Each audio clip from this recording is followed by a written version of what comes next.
I am a 33-year-old man, unemployed, single, confused, angry, and tired. I grew up in a home a lot of people considered well to do. I never met my father. It has always been my mother around all through. One of the things I have always wanted in life was to make my mom proud. And if I had kids in the future, to be there for them like my mom has always been. So that I don't have to so that I don't make my children go through the pain I went through growing up without my father. I've seen my mother do her very best to see that we had the best of education, attended the very best of schools.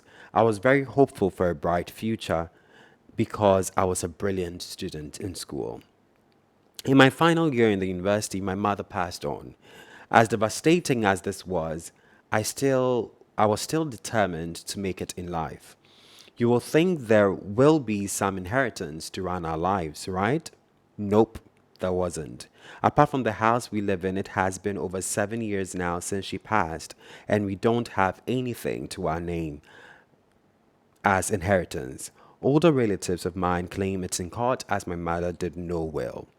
Richard, it has been very hard for me to find a job. I've been sexually harassed in my pursuit of a job severally, but I am a man. Whom do I talk to? I remember my first experience was from a man whom someone connected me to for a job. Immediately I went there, this man did not for once make any reference to the job I was looking for.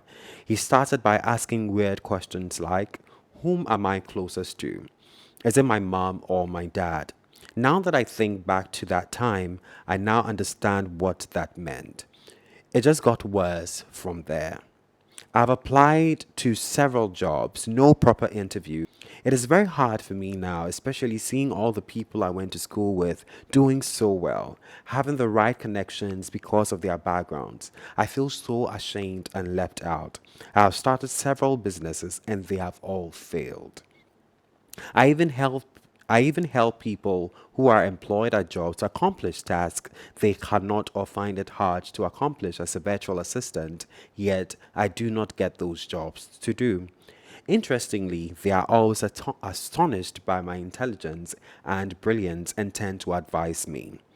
The advice just adds to my frustration because I feel I am wasting away here in Ghana for nothing. To be honest, I am frustrated, suicidal, and tired. I am ashamed. I can't tell anyone, not even my family, how often I think about not being alive. I am smiling sometimes, but dying inside.